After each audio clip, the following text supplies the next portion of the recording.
क्या हुआ दोस्त, आज भी नौकरी नहीं मिली? अब क्या बताऊं, समझ में नहीं आ रहा।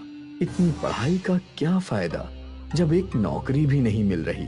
अब समझ में नहीं आ रहा कि क्या करूं। अब तो मुझ पे रुखसाना की भी जिम्मेदारी है। तुझे इतनी जल्दी शादी नहीं करनी चाहिए थी मेरे दोस्त, पर अब जब तूने शादी कर ही ली है तो काम बढ़ाना और ढूंढना ही होगा। तू तो जानता ही है कि किस हालात में मेरी शादी हुई है।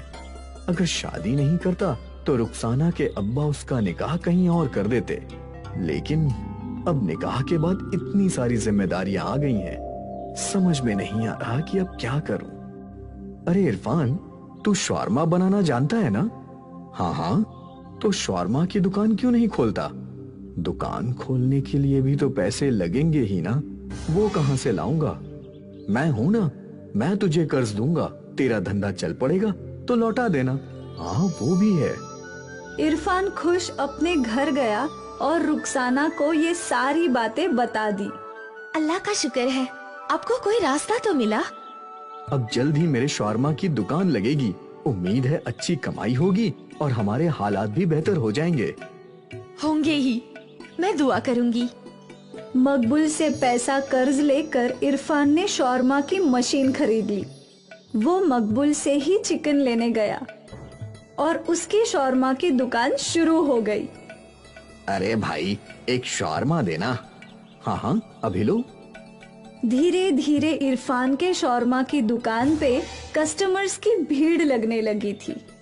स्वाद तो बहुत अच्छा है भाई। होगा ही, सारे मसाले मैं घर पे ही बनाता हूँ। वाह बढ़िया, मजा आ गया भाई खाकर। इरफान खुश था कि उसके शौरमा लोगों को पसंद आ रहे थे। उसके ग्राहक बड़े चाव से शौरमा खाने आते थे। एक दिन घर पे बैठकर वो हफ्ते की कमाई गिन रहा था। 4,000 रुपए का मुनाफा हुआ है। इसमें से 2,000 रुपए हमारे घर के खर्च और सामान के लिए रखता हूँ और 2,000 रुपए मकबूल भाई का कर्ज लौटा देता हूँ। हाँ हाँ, यही सही रहेगा। ऐसे ही चलता रहा तो जल्द ही मकबूल भाई के सारे कर्ज चुकता हो जाएंगे। बिल्कुल। उस दिन इरफान ने मकबूल को कर्जे की पहली किश्त लौटा दी। लगता है तेरा धंधा बहुत अच्छे से चल पड़ा है इरफान। जी भाई, उम्मीद है ऐसे ही चलता रहे। हाँ हाँ बिल्कुल चलेगा, तू ऐसे ही मेहनत कर। हाँ भाई करूँगा। इरफान रोज शाम को अपने शौरमे की दुकान लगाता और उसके आते ही ग्राहकों की भीड़ लग जाया करती थी। एक शोरमा देना। मुझे भी दो गार्लिक शोरमा पार्सल।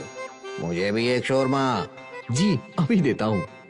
दुकान खोलने से बंद होने तक इरफान के हाथ चलते रहते थे। कस्टमर्स आते ही रहते थे।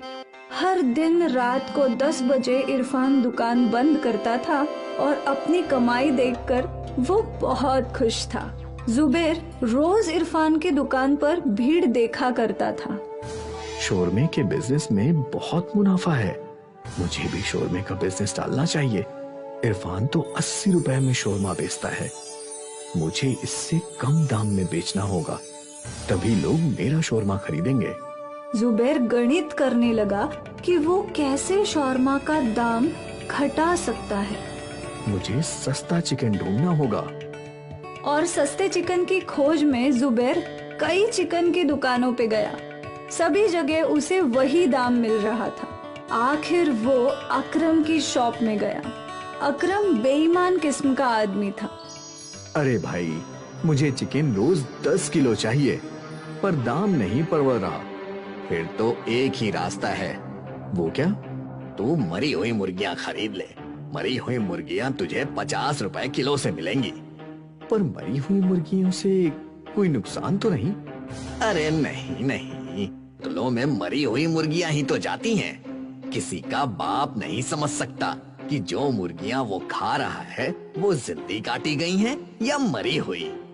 लेकिन इससे सेहत पर कोई नुकसान तो नहीं होगा ना? अरे भाई, कुछ नहीं होता। वैसे भी जब हम लोग मुर्गियों को यहाँ से वहाँ ले जाते हैं तो रास्ते में कुछ मुर्गियाँ दबकर मर ही जाती हैं। इन्हें खाने में कोई नुकसान थोड़ी ना है।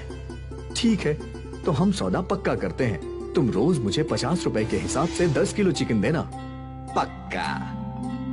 जुबैर ने शौरमा बनाने की मशीन खरीद ली और फिर इरफान के शौरमे की दुकान के बगल में ही उसने अपनी दुकान खोल ली।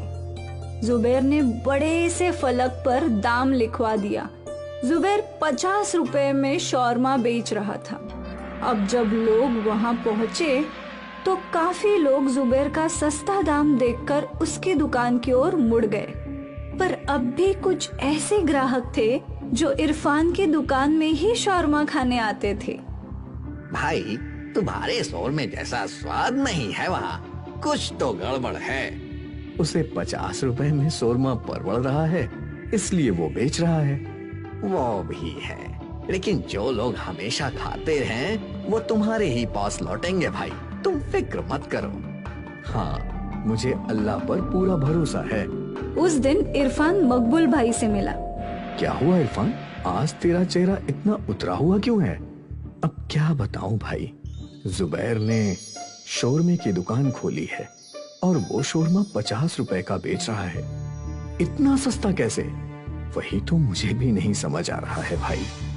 जरूर वो कोई गोलमाल कर रहा है, हमें पता लगाना चाहिए, पर कैसे?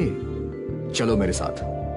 उस दिन इरफान और मकबूल ने जुबैर का पीछा किया। उन्होंने देखा कि जुबैर अकरम चिकन वाले की दुकान में गया। अब समझा। क्या ये अकरम एक नंबर का बेईमान है? ये जरूर जुबैर को मरी हुई मुर्गी का मांस सस्ते में बेच रहा है। पर ये तो अच्छा नहीं है, लोगों की तबीयत खराब हो सकती है। अब हमें क्या करना चाहिए?